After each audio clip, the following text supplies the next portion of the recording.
everybody. I am Hoarder Gamer, and as you may tell, I have a bit of a cold. So hopefully this show will be okay. Apparently the comic books I was going to review, one of them had a cold as well, and actually was not able to do this episode. No, I'm just kidding. But all the Marvel and indie books didn't show up at my local comic shop. So it's probably having to do with the weather, extreme cold, and things like that, is my guess. But we were going to review Avengers, what the hell is that, Twilight. And, I mean, I love glittery vampires as much as the next person, and bringing in the Avengers, that had to be awesome. But to no avail. So, we'll actually only have one comic book review today, and it'll be a little bit of a shorter episode than usual. Crinky, how you doing? Thank you, Crinky. I appreciate it. Thank you. But yeah, this is going to be a little bit of probably a shorter episode, a slightly different vibe to it just because of how I feel. Focusing on video gaming, and surprisingly not just Suicide Squad. We also have another game to talk about that had some big information in the last 2 days. So, and in fact, we're going to start with video gaming. Because like I said, we only have one comic review. Figured I'd wait till the end of the episode for that. You know, didn't want to do that right away. So, first up, we have big Diablo 4 news. They have finally said what Season 3 is, and it's the Season of the Construct. Okay? And what's a construct, you might ask? It is a spider-like creation. People are using the term robot. That's kind of what they're like. Imagine a robot run by magic. You know, almost more similar to the idea of the golem, where it's kind of like mysticism or magic that embodies this hulking inanimate object. You know, similar to that kinda. And it's also going to bring back Zoltan Kuhl, our little construct. It's called a seneschal. Seneschal. And it looks a lot like a spider with runes inside it. And the different type of runes you use are going to have different levels and be able to do crazy things like shoot down an enemy's projectiles as they're coming at you. So it builds a bubble around you, okay, but not a real bubble, just like a perimeter. And anything coming into that perimeter is instantly shot down by the seneschal. It looks very cool. There's also something where it can actually give you a shield type of thing to protect you. And there's all these different attack methods it has that you can use based on the different runes. And I believe you power up each of the runes that you put into the seneschal spider. And I think it's based 1-to-1 on your character. So as you get more powerful, the seneschal gets more powerful. And you're taking that with you. And Paul Tassi asked a very smart question. He was like, will this lead into things like pets in the future? And they just said, no comment. Which to me, saying exactly like that in the way that Paul Tassi said it, it made it seem like very much a comment. I mean, they've animated this wild looking spider thing, right? And they even have now these seneschal scorpions that you're fighting and other seneschal creatures that they showed in this preview. So they spent all this time. I can't think that it won't possibly lead to pets. Although I don't know if anyone thought the pet would actually fight with you. I don't know if anyone expected that. Because that's really not a thing in Diablo 3. You can have, Diablo 3, you can have pets, right? What they do is they grab your gold for you. And you don't have to worry about running around picking up. They do. And they're animated. They look really cool. They have a number of animations, things like that. But then something like the Demon Hunter will actually have I don't know if you want to say minions or what. You can have a spider, a bat, something like that. That's not actually a bat. It actually has utility in combat and or defense. So that's a little different than a pet. So it'll be interesting to see what they do with the Seneschal and how popular the Seneschal is. Also, they're going to be adding weekly leaderboards based on a dungeon. So I believe the idea is that every week the dungeon changes.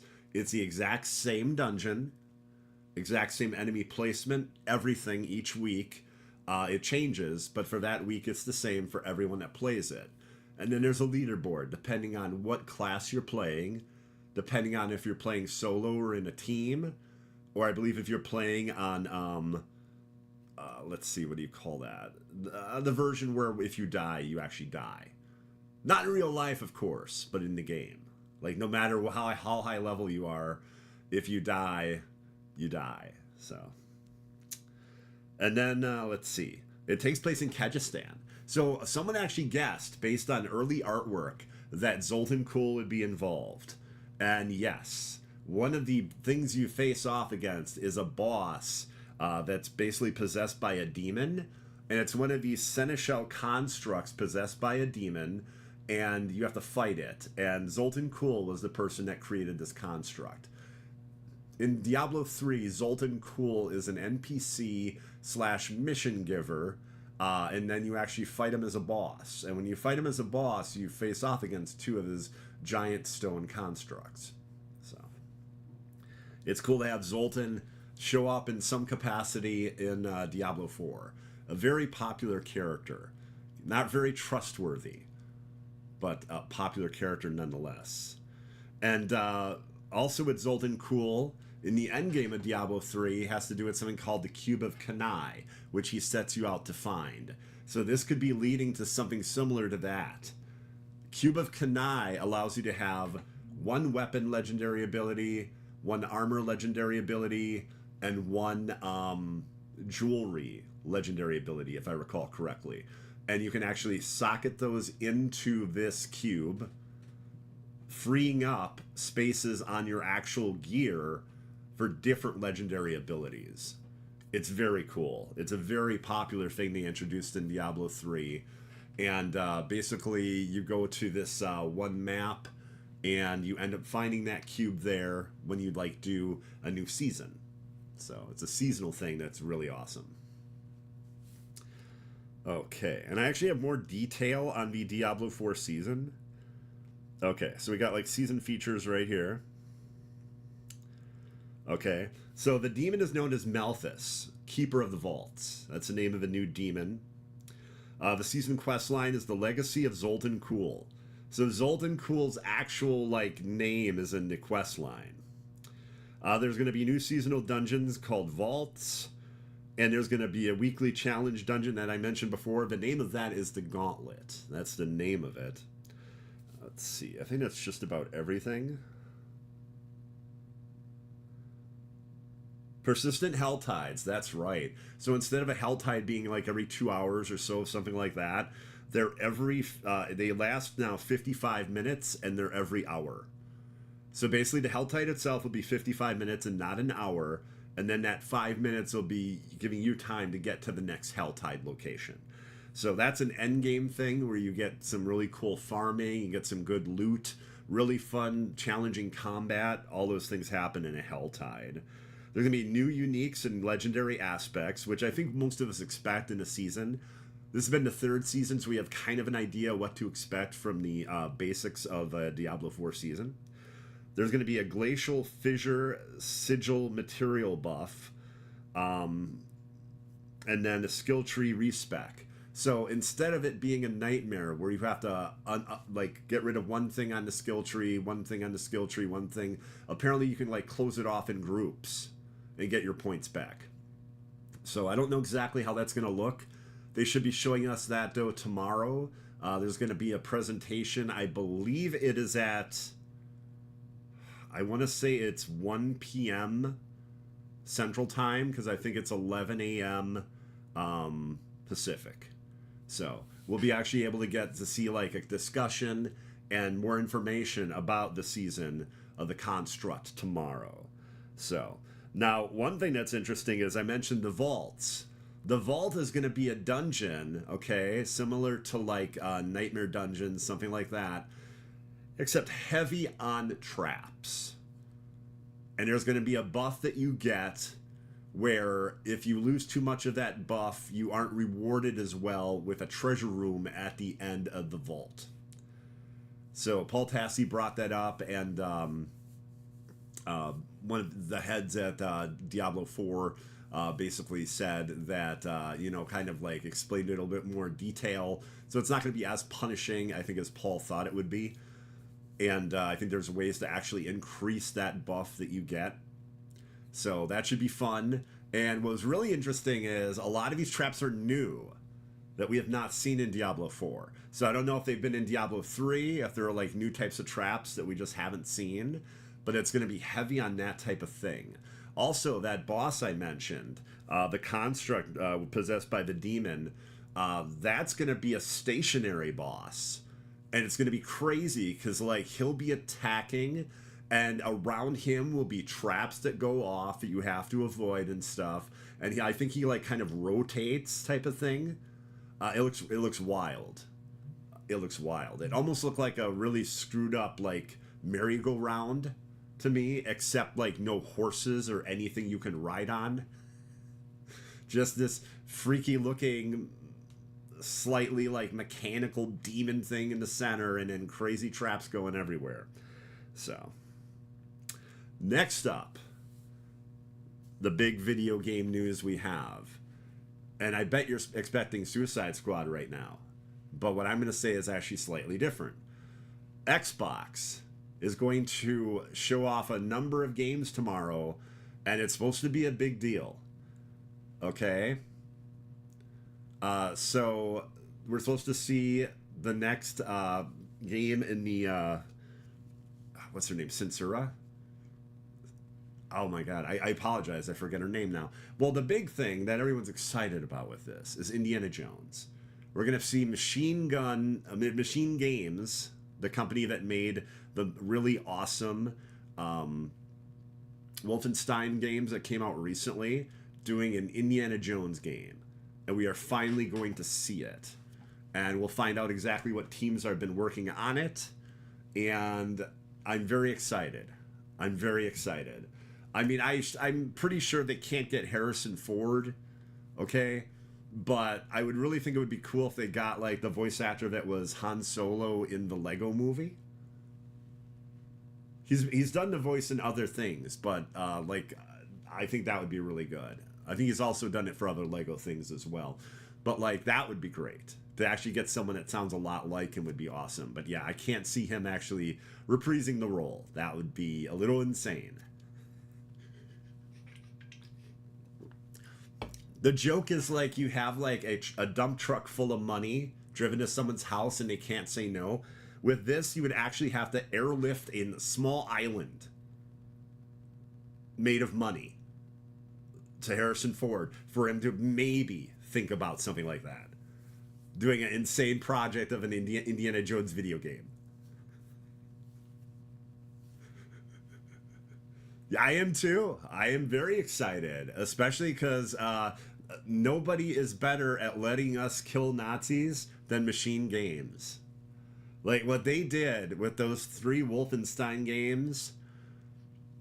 Well, 2 specifically, and then there was a what do you call that? Kind of like it was a larger than normal DLC, basically, and then there was a 3rd game. Which is good, but not as strong as the other 2, Wolfenstein and Wolfenstein 2, the new Colossus. Those are awesome games. But none of those are bad. They're all really cool and makes it very exciting to think that they are doing a Indiana Jones game. Oh, there we go. The sequel to Senua's Sacrifice. I believe is it Hellblade? Is that the term? That... We might get a release date. A rumored release date currently going around is May. The first game, Senua's Sacrifice, is amazing. It's a wild psychological trip through someone's PTSD, and you don't know what you can believe and can't. features an excellent performance that grounds everything. It's an awesome game. I highly recommend you play it. The combat might get you frustrated towards the very end, so you might want to play it on easy. It's a short game, though. The first game, Senua's Sacrifice, is, I want to say, 6 or 7 hours. This new one is supposed to be quite a bit larger, and I believe it's called Senua's Quest. But yeah, that's exciting, and I'm trying to think what else. Like, heck, they could even show more Fable. Like, it's a big deal. It's going to be a lot of Xbox games that are, like, exclusive. So that's going to be tomorrow. And I believe that is at, I want to say 11 a.m. Central, because I think that's 9 a.m. Pacific time again. So, a lot of times to keep track of. A lot of times to keep track of. And now I'll have another time that everyone needs to keep track of. Because, yes, now we are actually going to talk about Suicide Squad Kill the Justice League. Shroud, Dr. Lupo, and Tariq are going to be playing Suicide Squad Kill the Justice League at 11 a.m. Pacific time. So for me, not that anyone cares, for me that's 1 p.m. 1 p.m. Central on January 19th, so on Friday. So they'll be playing it on Friday. And they're going to be doing the endgame. It's going to be like the first taste of endgame, the devs have said. Now, some people are not thrilled by this. They were hoping they would have gotten people like in the community and stuff. Far larger people than me. So not like me, but like other people that are in the community to do this. But I see where they're coming from. But I think this is a good idea because I think it is the possibility of a larger audience seeing a game that looks really awesome. And I think like Dr. Lupo, see, I have familiarity with Dr. Lupo and Shroud. I don't have a ton with Tariq. So I don't know what exactly to say about their professionalism. But like Shroud and Dr. Lupo, I think, are quite professional. And I'm going to guess that Tariq is as well. So it'd be really cool to hear them talk about the cool features that it has as a looter shooter, because I know it sounds like I'm being paid or something. I'm definitely not. But one of the biggest, most striking elements of this game to me is if I compare it to like Marvel's Avengers or just about any other looter shooter, it is launching with so many great quality of life and or features that a lot of these games don't get for years, if they ever get at all. So, like, I'm interested to hear them, tell people about that and, how much fun it is to play. Now, there are things that worry me here. This is a live thing, right? What if there's, like, glitches with the game or something? That happened. That happened with a multiplayer experience that Marvel's Avengers did. And that was not great. That was at a time where there was not the most love for that game. And it didn't look good when they brought on large people to play the game, and it had screw-ups. Also, people are worried that these are, that Shroud, Tariq, and Dr. Lupo wouldn't have time to play the game before this. This would be their first time doing endgame stuff. And I kind of doubt they would do that. I can't see WB Games making that decision. If anything, I would think there'd be at least a number of hours they spent with the game, and they would probably have maybe like really cool builds already. So like endgame is not, like a nightmare where you're beating your head against the wall.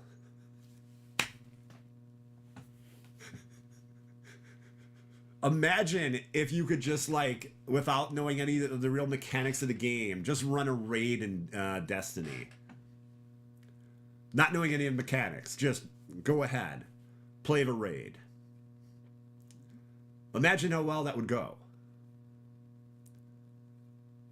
And to a lesser extent, even Marvel's Avengers, the Wakanda raid.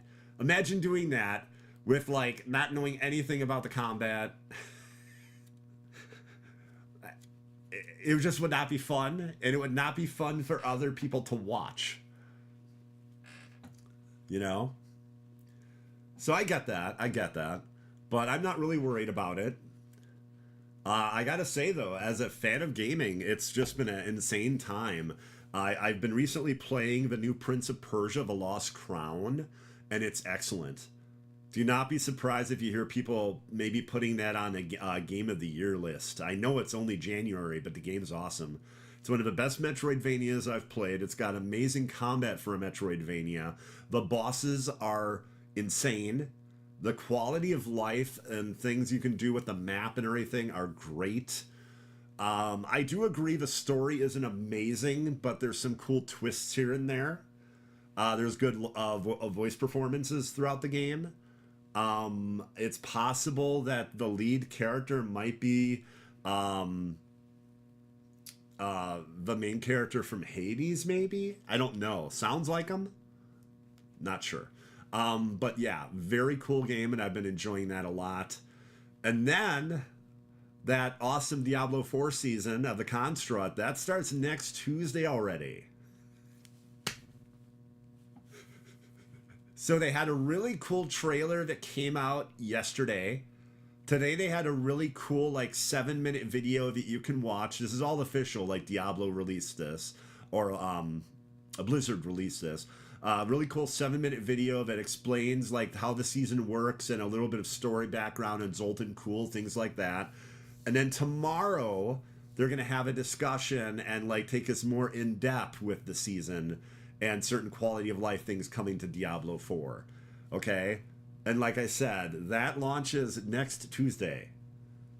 A week from next Tuesday, everybody. If I have this right. I think I have it right. I might be a day off.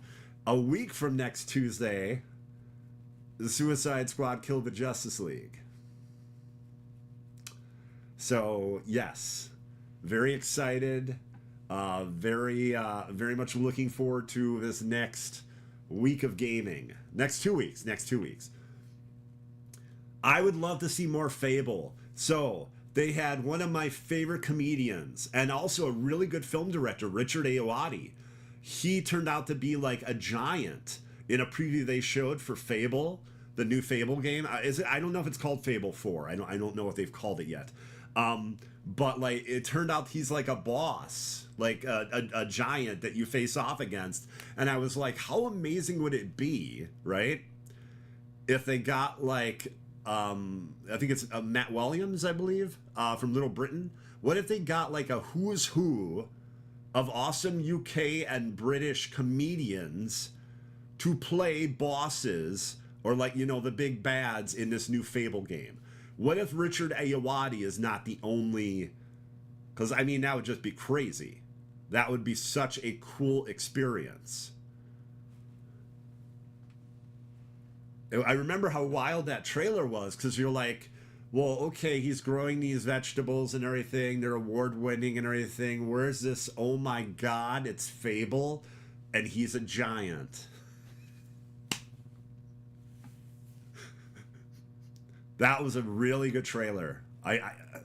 It had the sense of humor of the original games, had incredible looking graphics.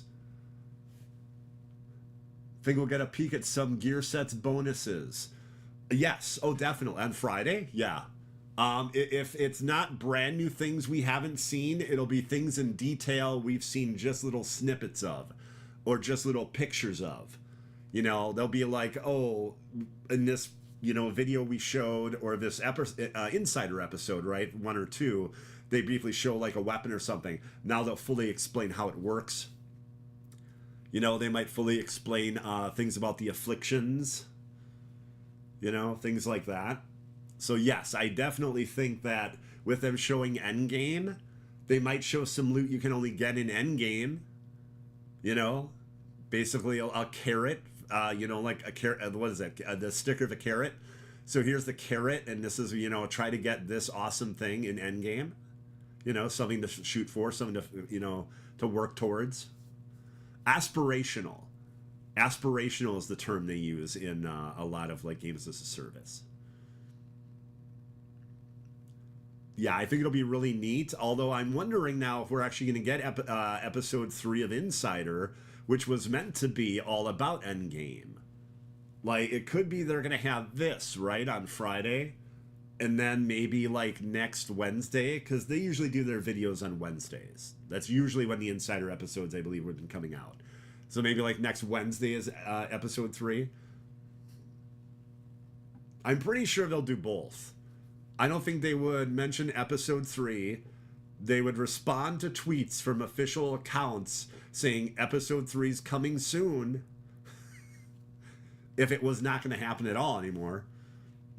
And I would expect episode 3 to cover a bit more tantalizing features and or like little hints of things coming to the future of the game, beyond what we'll even see on Friday. Battle Pass items too. Yes, I would not mind seeing what that looks like. Paul Tassi. I'm bringing him up again. I have Tassi on the brain. I must have Tassi on the brain. Anyway, Paul Tassi, he made a great funny joke about how he looks forward to every season of Diablo 4 to see how terrible the free cosmetic outfit is going to be for your character. And I agree. The free cosmetic is pretty ridiculous looking. This one makes a character look for season 3 like some pompous Ivy League person somehow that's in Sanctuary. Like it's wild. It makes no sense. I laughed so hard when I saw a picture of it. I was like, oh my god, he's so right about this.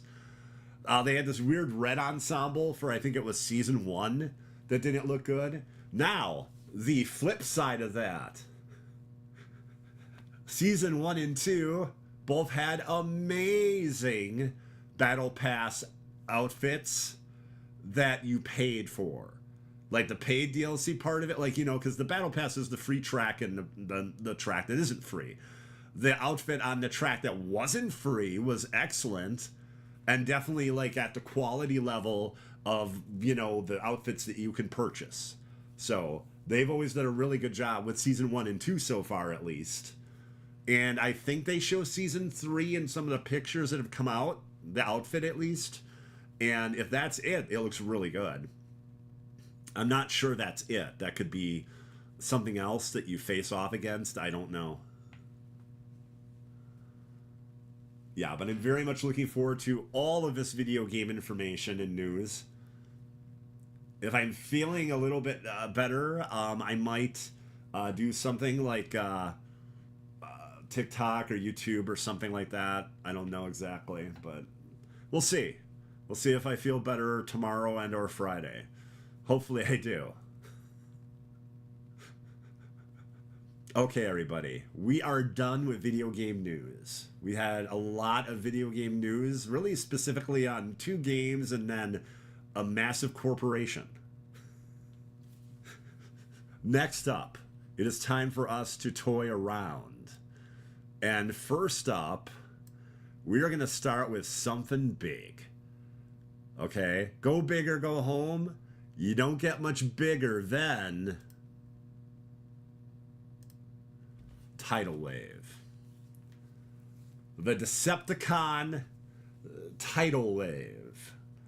Okay, this thing is like 20 some inches tall. It looks crazy. Like, look at the detail on it. The head, like the rockets on the head part. There's like actual cannons that move around on the chest, upper chest and lower lower area, like the belt, I guess, belt area, belt line. You want to say belt line? But yeah, I think that looks really good. That's Tidal Wave. He's a very large transformer. He's one of the Titan class. Like, I don't believe they get larger than Titan class. He's going to be $199.99. Pre-orders are actually live for him right now. And just to get you an idea of what else he has, he turns into a freaking city. Then he turns into a massive aircraft, like gigantic, like space type looking thing. And then that big gigantic space thing, right? That space vehicle splits into 3 pieces: an aircraft carrier, a shuttle, and like a submarine.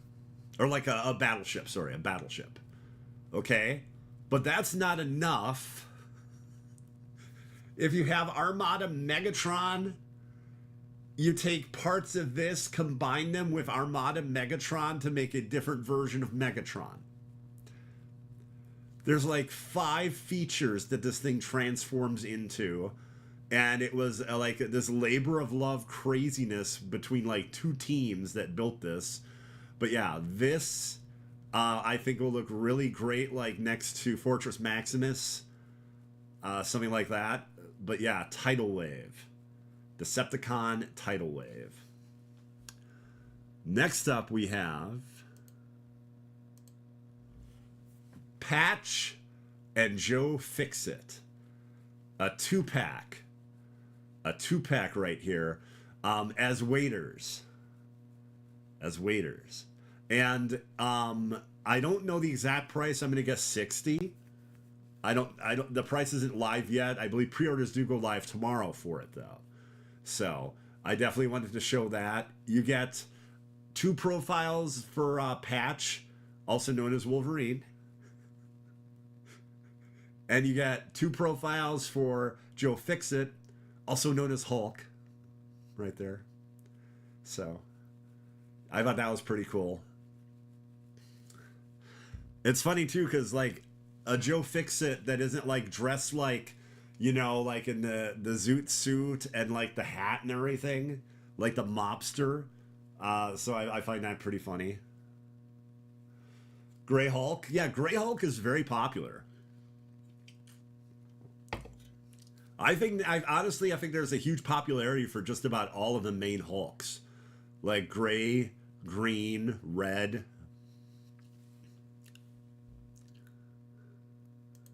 Next up, everybody, we have something pretty cool.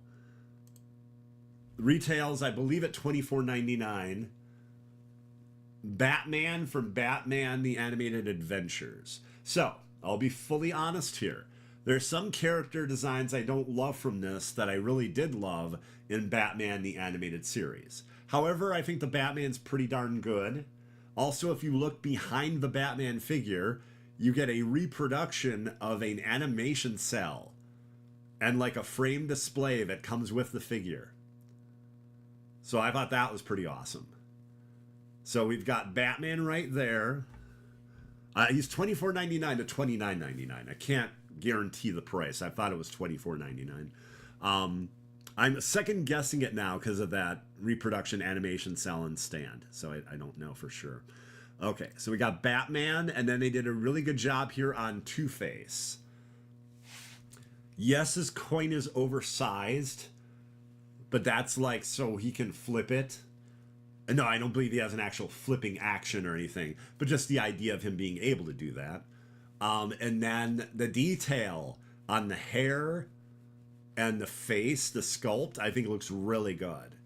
So I always felt that this was a good take on this version of Two-Face. I thought they did a good take for the adventures of the animated adventures of Batman. And everybody, we are done toying around. That is all the toys for this week. So next up, we're going to talk about comic books, the future of comic books, all the way to 1 week from today.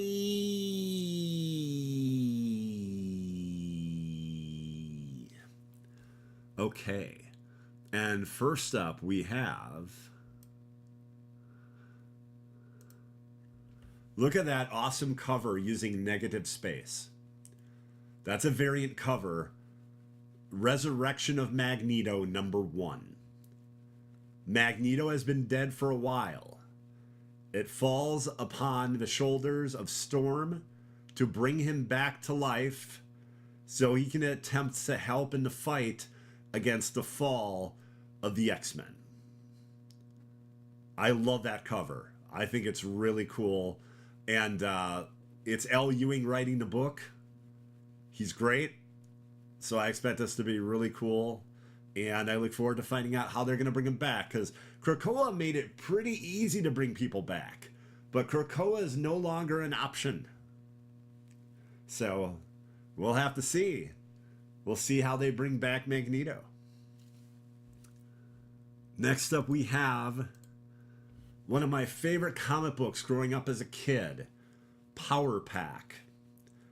I mentioned before, like as a kid, I used to read a number of different books. I read Blue Devil, Rom, The Space Knight, and Power Pack was also one of those comic books. And I very much liked it. I liked the characters. As a kid, it spoke to me. And I believe they actually got the original writer and artist to come back and do this take on it. So, Louise Simonson's writing it. Power Pack, Into the Storm. So, I definitely wanted to cover that because I know that they're relatively popular. At one point, they were going to get a show on Disney Plus. I don't know if that's still happening or what. But yeah, Power Pack. Next up, we have Harley Quinn. Okay, this is the cover, a variant cover of the next issue of Harley Quinn. Look at it carefully, though. Yes, that is the Suicide Squad Kill the Justice League version of Harley Quinn. And this cover is called the Suicide Squad Kill Arkham Asylum Harley Quinn. So basically it celebrates the comic book tie-in prequel, as well as the upcoming game, with a cool variant cover by Derek Chu. So I thought that was very cool. I wanted to show that. And just the idea that, you know, like the synergy between like promotion and stuff like that, that a cover for the regular Harley Quinn comic is going to be affected by Suicide Squad Kill the Justice League. And also next week, Ghost Machine #1. This is a big deal because it's this like superstar imprint at Image Comics, featuring Jeff Johns, Jason Fabok, all sorts of artists and writers that are awesome are part of Ghost Machine. And there's, I want to say, like 8 or 10 covers for this book. It's 64 pages. And it's going to be like taking you through all the different characters, letting you know about all the different things coming out through Ghost Machine. And I believe they like all put it together like it's a working story, like to like introduce these characters and everything. So Ghost Machine #1 also comes out next week. And again, it could be a very big deal because there's a lot of very talented artists and writers that are part of this project. So Rook, to me, was one of the coolest looking, so that's the cover I went with to show here. So, and everybody, that is the end of the future of comic books. At least for next week. At least for next week. Like next week, you know, I'll do another episode, and that'll cover the week after that. Oh no, I'm losing it. Time travel problems. Ah! Okay.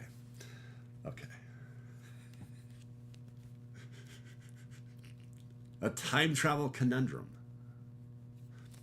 Okay. Our comic book review this week.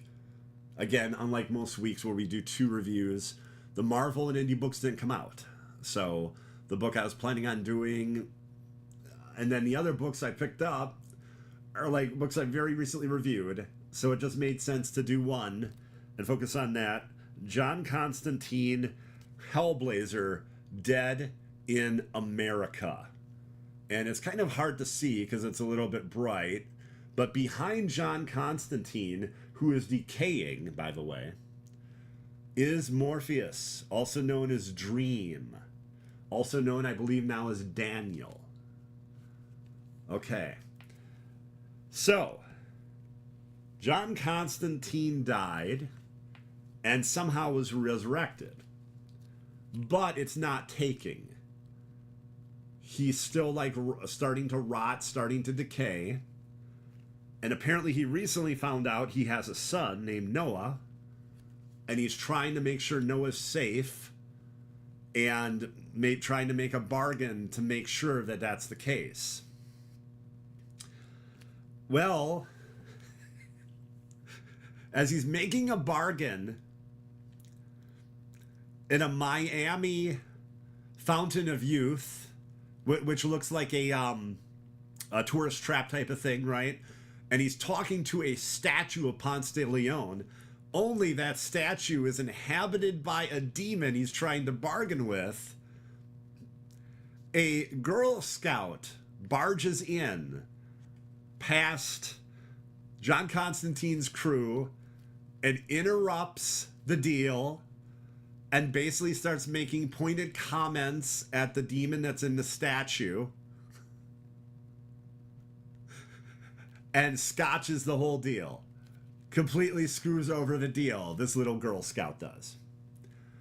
And then uses like power magic something to like take the demon out of the Ponce de Leon statue and just leave John Constantine there like, what in the hell just happened?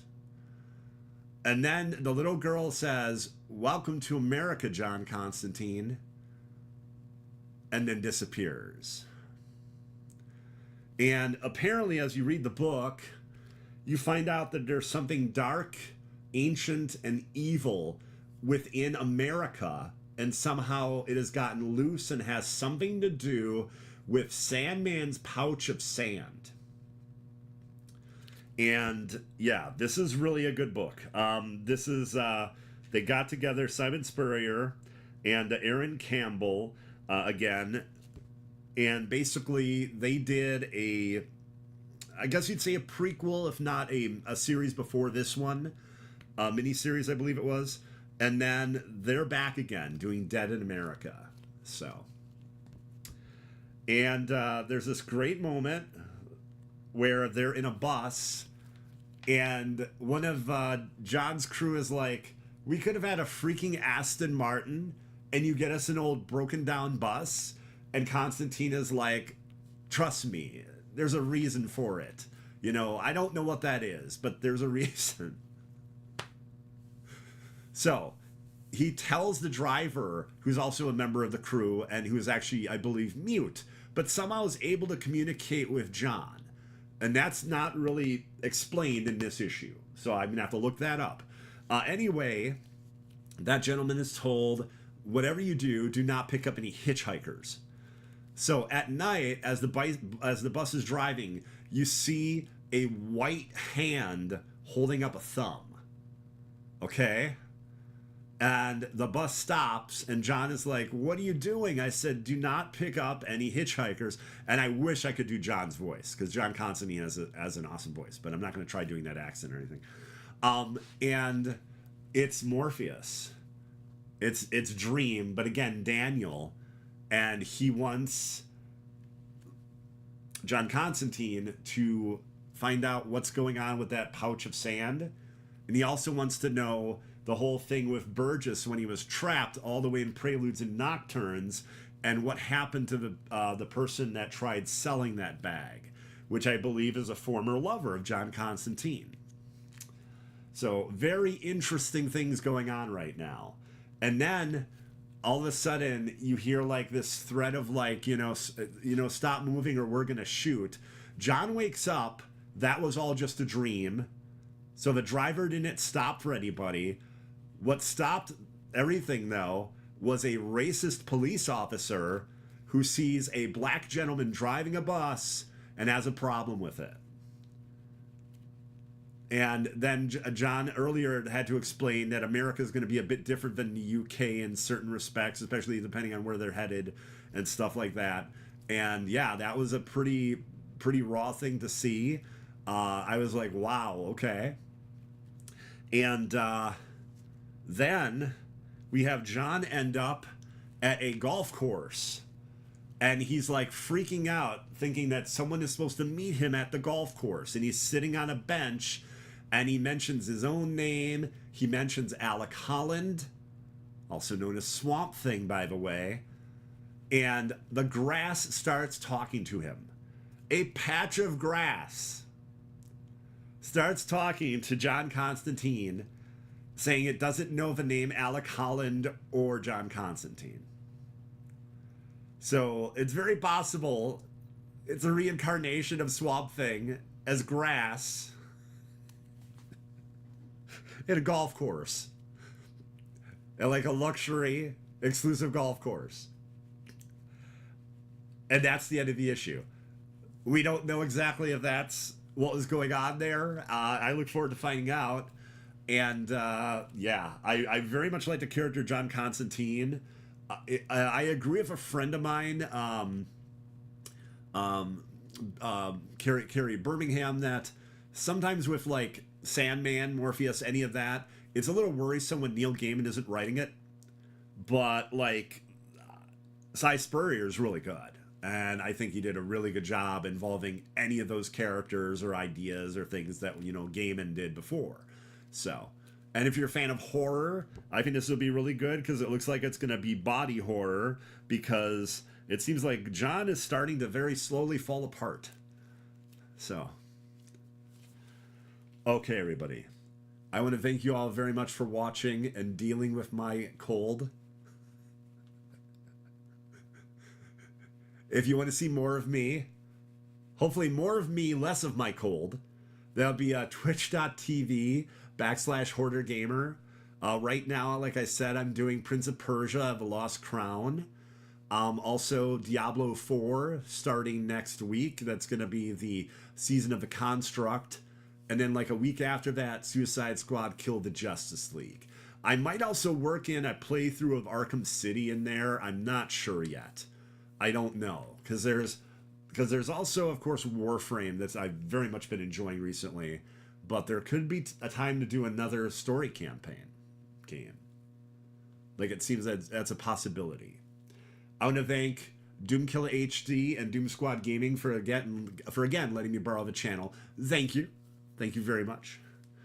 And we have a weekly wrap up. I believe it's going to be Saturday night. I know last week's was Saturday night, so I think it's Saturday night this week. But that's going to be coming up on the Doomkiller HD channel. So definitely check that out. Yeah, everybody, I hope you have a great week, and I will see you next week. Hopefully. Okay. Okay, everybody. Bye-bye. See ya, Crinky.